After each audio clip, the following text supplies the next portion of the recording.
क्या prime minister Shahbaz शरीफ prime minister Narendra Modi साहब को मुबारकबाद पेश करेंगे? पाकिस्तान पहले से ये कह चुका है कि जब तक मोदी है तो हमने तो ताल्लुकात ही रखने। ये कहा था ना, किसने कहा था? 10 साल तक अब भारत में नरेंद्र मोदी का तूती बोलेगा।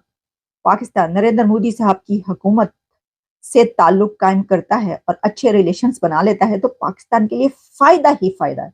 पूरी दुनिया के मीडिया ने ये खबर दी कि बीजेपी और नरेंद्र मोदी साहब बड़े मैंडेट से जीत रहे हैं। पाकिस्तान क्या सोच रहा है, यानी जो पाकिस्तान के प्राइम मिनिस्टर हैं, जो हुकूमत है, जो अथॉरिटीज है, वो क्या सोच रही हैं? क्या प्राइम मिनिस्टर शहबाज शरीफ प्राइम मिनिस्टर नरेंद्र मोदी साहब को मुबारकबाद पेश करेंगे? क्या प्राइम मिनिस्टर शहबाज शरीफ कॉन्ग्रेचुलेशंस कहेंगे पीएम मोदी को उनकी जीत पर, उनकी मासिव विक्ट्री पर? क्या पीएम शहबाज ट्वीट के जरिए कहेंगे, ट्वीट करेंगे, या फिर वो पीएम मोदी को लेटर लिखेंगे? और फिर सवाल ये भी है कि पीएम मोदी को मुबारकबाद कौन देगा? हुकूमत देगी या एस्टेब्लिशमेंट देगी, यानी या दफ्तर खारजा की तरफ से मुबारकबाद दी जाएगी? ये भी तो समझ में नहीं आती ना, क्योंकि इंडिया ही ये कहता है और पीएम मोदी और उनके और मिनिस्टर्स ये कहते हैं कि समझ में नहीं आती कि बात किससे करें। हमें तो यही नहीं पता कि बात किससे करनी है, पहले ये तो फैसला हो जाए कि पाकिस्तान में बात किससे करनी है। तो देखिए, मैं ये समझती हूँ कि बात तो खैर जिससे भी करनी होती है जानते हैं, लेकिन जो मुबारकबाद आएगी प्राइम मिनिस्टर शहबाज शरीफ की तरफ से प्राइम मिनिस्टर नरेंद्र मोदी साहब की जीत पर मुबारकबाद आएगी। आप ये लिख लें, आएगी आएगी ये मुबारकबाद पीएम शहबाज की तरफ से।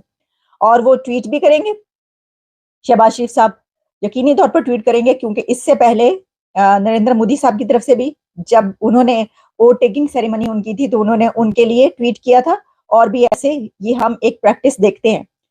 लेकिन मुबारकबाद तो दी जाएगी, ट्वीट्स भी होंगी, और वो तमाम ट्वीट्स क्या डिलीट भी की जाएंगी जो इससे पहले एक खौफ में लिखी जा रही थी। कहा जा रहा था कि कहीं मोदी ना आ जाए, मोदी आ गया तो क्या होगा, और ये तो लगता है कि नरेंद्र मोदी आ रहे हैं। ये बातें चल रही थी ना, ये सुनने को मिल रहा था, और जगह जगह ये हम पढ़ रहे थे, देख रहे थे, सुन रहे थे कि कहीं ये लगता है कि नरेंद्र मोदी साहब आ रहे हैं। हवा जो है वो मोदी की है, तो मोदी ही लग रहा है कि नई हुकूमत भी मोदी साहब की बनेगी। ये वाली बातें की जा रही थी। तो अब वो खौफ का जो है वो आलम अब खत्म होना चाहिए। इसकी वजह ये है कि जो आप समझते थे वो हो गया।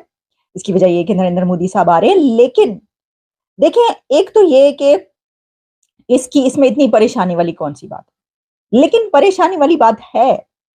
परेशानी वाली बात सिर्फ पाकिस्तान की तरफ ही नहीं होगी, ये भारत की तरफ भी होगी कि अब ये जो मतलब देखिए, वो ये कि वो तो ये कह चुके कि हमारा तो कोई है ही नहीं, कोई मसला ही नहीं, यानी हमारा तवज्जो ही नहीं है। तो जब अब नेक्स्ट टर्म भी नरेंद्र मोदी साहब की है, और पाकिस्तान पहले से ये कह चुका है कि जब तक मोदी है तो हमने तो ताल्लुकात ही रखने। ये कहा था ना, किसने कहा था? 2-3 अथॉरिटीज की तरफ से हुकूमत की किसने ये बात कही थी? तो अब आप क्या करेंगे? और ये बात भी मैं आपको बता दूं कि ये मोदी साहब 1 साल 2 साल या एक टर्म के लिए नहीं आए सर, ये अगले 10 साल आप भूल जाइए। आप भूल जाएं कि अगले 10 साल आपको मोदी साहब की पॉलिसीज के अलावा कोई और पॉलिसी मिलेगी। ये मेरा तज्जिया, आप देख लीजिएगा, ये मेरा एनालिसिस, आप इसको भी आजमा लीजिए। 10 साल के बाद अगर हम भी यहीं और आप भी यहीं तो आप बता दीजिएगा। 10 साल तक अब भारत में नरेंद्र मोदी का तूती बोलेगा। नरेंद्र मोदी साहब की पॉलिसीज चलेंगी कम से कम 10 ईयर्स, नेक्स्ट 10 ईयर्स। और मुझे तो ऐसा लगता है कि वो जो 1000 साल की पॉलिसीज और वो जो कर रहे हैं, अब तो आप भूल जाएं। तो अब जबकि ये टर्म पूरी नरेंद्र मोदी साहब की आ रही है, तो इसमें वो लोग जो ये कहते थे कि ताल्लुकात नहीं बन सकते, वो क्या करेंगे? ताल्लुकात नहीं बनाएंगे, यानी पाकिस्तान जो है वो रिलेशंस इंडिया से कायम करने पड़ेंगे आपको। आप क्या करेंगे अगले? वैसे तो मेडिसिन भी ले रहे हैं आप, सब कुछ कर रहे हैं, लेकिन अब इस सिचुएशन में जबकि हम देख रहे हैं कि पाकिस्तान में नवाज शरीफ साहब की हुकूमत है। अब देखें, नवाज शरीफ जो हैं वो इस हवाले से जो पास्ट है उनका, जो माजी है, वो ये बताता है कि इंडिया और पाकिस्तान के बीच हालात जो हैं वो खुशगवार भी रहे, अच्छे भी रहे, आना जाना भी ना वगैरह। तो इस सिचुएशन में क्या नवाज शरीफ ये फैसला करेंगे और शहबाज शरीफ ये फैसला करेंगे कि नहीं, ठीक है, हम ये इलेक्शन से पहले तक था जो कुछ था। देखें, वैसे तो इलेक्शन के दौरान बहुत कुछ होता है, आपको पता है, दोनों तरफ से जो है ना, इस उस तरफ इलेक्शन हो, उस तरफ इलेक्शन हो, इलेक्शन के दौरान गर्मा गर्मी भी रहती है, ऐसी स्टेटमेंट्स भी आती रहती हैं, सब कुछ होता रहता है। लेकिन मसला ये है कि अब जबकि मोदी आ गया है, तो अब क्या चॉइस है आपके पास? पाकिस्तान के पास अथॉरिटी, जो वहां की अथॉरिटीज है, उनके पास क्या चॉइस है? आप ताल्लुकात कायम करेंगे और आप ट्रेड स्टार्ट करेंगे और आप रिलेशंस नॉर्मलाइजेशन की तरफ लाने की कोशिश करेंगे, क्योंकि ये वक्त की जरूरत है। मैं ये बात इसलिए कर रही हूँ कि ये पाकिस्तान अब क्या करेगा, क्योंकि ये वक्त की जरूरत है। आपको पता है कि जो इस वक्त शोरिश है, ये शोरिश ज्यादा दौर है, अदवार है, जहां पर केपीके से लेकर बलूचिस्तान तक हर जगह पर कैसी कैसी मूवमेंट्स चल रही हैं, और उसमें जो ह्यूमन राइट्स हैं उसके हवाले से वहां पर क्या हो रहा है, और इसके अलावा जो पॉलिटिकल क्राइसिस है वो भी कैसा है। तो मतलब कोई भी एक डिपार्टमेंट भी अगर आप ढूंढने के लिए बैठे तो आपको ऐसा नहीं मिलता कि जहां पर आपको सुकून नजर आए, जहां पर आपको ऐसा नजर आए। तो ये अब ऐसे हालात में कोई भी कंट्री जब हो, जब उसके अंदर इतनी शोरिश हो, तो फिर वो ये कोशिश करता है कि जो बॉर्डर्स हैं कम से कम वो पीसफुल रहने चाहिए, क्योंकि पहले अंदर से तो निमट लें, या ये जो कुछ हो रहा है। तो बॉर्डर्स को पीसफुल करने के लिए आप जानते हैं, खैर बॉर्डर्स उस तरफ से तो पीसफुल ही रहते हैं। उन्होंने जो, वो तो हमेशा से वो कहते हैं कि जनाब वो अमन और ये वाली बात की जाती है, वो तो पीसफुल रहना जो है वो तो आपके ऊपर है। लेकिन आप ये चाहते हैं, कोई भी कंट्री ऐसी सिचुएशन में जाता है कि उसके जो रिलेशन है वो दूसरे कंट्रीज के साथ, फॉरेन पॉलिसी उसकी अच्छी हो जाए। तो देखिए, आप बड़े फायदा उठा सकते हैं। सबसे बड़ी बात इसके अंदर ये है कि अब इंडिया अगर यहां पर है तो अब वो वहां पर चला जाएगा, वो इस तरीके से फ्लाई करेगा। आप देखेंगे अगले 4-5 साल के अंदर कि इंडिया कहाँ पहुंच गया। तो ऐसे में तो फिर अगर कोई और ऊपर से ऊपर जा रहा है तो फिर आप नीचे से नीचे जा रहे हैं। आप नीचे से नीचे ना भी खुद से जा रहे हो, ऊपर जब अगला ऊपर से ऊपर जाएगा तो आप ऑटोमेटिकली नीचे से नीचे जाएंगे, अगर आपकी कोई डेवलपमेंट नहीं हो रही होगी।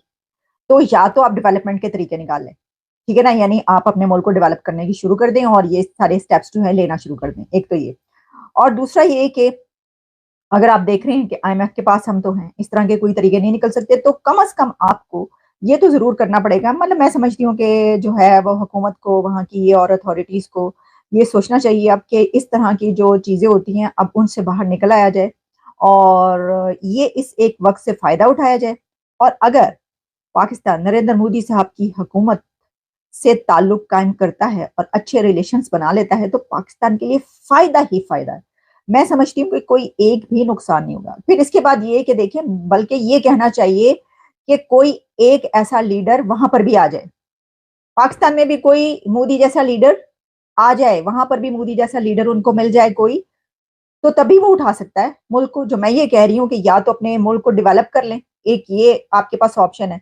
इसके लिए तो आपको मोदी जैसा लीडर चाहिए मुल्क को डेवलप करने के लिए, जो चंद साल के अंदर आपको फिफ्थ लार्जेस्ट इकोनॉमी बना दे, थर्ड लार्जेस्ट इकोनॉमी बनाने लगा हो इस टर्म में, और जो आपके मुल्क में पैसे के ढेर लगा दे, इन्वेस्टमेंट के ढेर लगा दे, और जो पूरी दुनिया से रिलेशन ऐसे बनाए कि उसका अपर हैंड रहे। ऐसा कोई लीडर, मोदी जैसा कोई लीडर पाकिस्तान में भी अगर आ गया, तो पाकिस्तान की काया पलट जाएगी और हालात संवर जाएंगे, नसीब सुधर जाएगा। या फिर आप लर्न कर लें, भारत से लर्न कर लें, वहाँ की पॉलिसी से लर्न करें, और वहाँ के प्राइम मिनिस्टर से लर्न करें, नरेंद्र मोदी से लर्न करें, और देखें कि किस तरीके से सीख कर जो है आपको आगे बढ़ना है। देखिए, ऐसी ऐसी तो कोई बात, ये कोई छोटा होने की बात नहीं होती। जब आप लर्न करने की बात होती है तो वो ये नहीं होती कि आप किसी से सीख कर जो है वो सीख कर ही बंदा, बड़े से बड़े लोग आप देखिए, उनके कोटेशंस उठाकर देखिए, वो अपनी जिंदगी के उस फेज में सीख रहे होते हैं जब आप कहते हैं हमें तो सब कुछ आता है। तो ये तो हमें तो सब कुछ आता है ही मरवाता है। इंसान को सारी जिंदगी सब कुछ नहीं आता।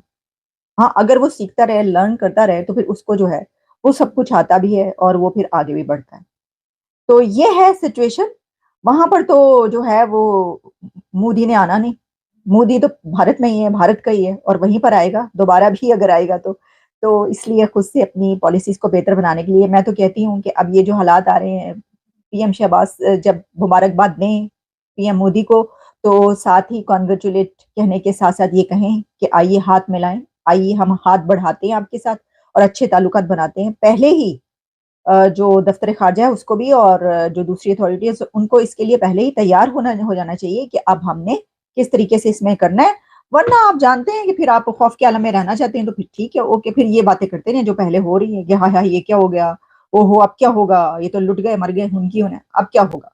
लोकसभा चुनाव एग्जिट पोल पर चीन और पाकिस्तान ने भी अपनी अपनी प्रतिक्रिया दी है। चीन ने जहां भरोसा जताया कि भारत में एक बार फिर नरेंद्र मोदी की सरकार बनने से दोनों देशों के संबंध सुधरेंगे, तो वहीं पाकिस्तान ने यह आशंका जताई कि अगर तीसरी बार नरेंद्र मोदी सत्ता में वापस आते हैं तो पाकिस्तान के खिलाफ और आक्रामक नीति अपनाएंगे। चीन के सरकारी अखबार ग्लोबल टाइम्स ने चीनी विशेषज्ञों के हवाले से लिखा कि भारत में एक बार फिर नरेंद्र मोदी की सरकार बनती है तो घरेलू और विदेशी नीतियों में निरंतरता बनी रहेगी। तीसरी टर्म में नरेंद्र मोदी इकोनॉमी को बूस्ट करने के लिए अतिरिक्त प्रयास करेंगे। चीन ने भारत के साथ संबंधों को स्थिर विकास की राह पर वापस लाने और मतभेदों को दूर करने के महत्व पर भी जोर दिया है। चीन ने जहां सकारात्मक प्रतिक्रिया दी है, तो वहीं पाकिस्तान की प्रतिक्रिया से ये साफ है कि वह नरेंद्र मोदी के तीसरी बार प्रधानमंत्री बनने से बिल्कुल भी खुश नहीं है। पाकिस्तान के विदेश सचिव एजाज चौधरी के अनुसार नरेंद्र मोदी का ट्रैक रिकॉर्ड देखने से ये पता चलता है वे चुनावी घोषणा पत्र में कई बातों को लागू करते हैं, इसीलिए इस बार वह भारत को एक हिंदू राष्ट्र बनाने का प्रयास करेंगे और पाकिस्तान के प्रति आक्रामक नीति भी अपनाएंगे।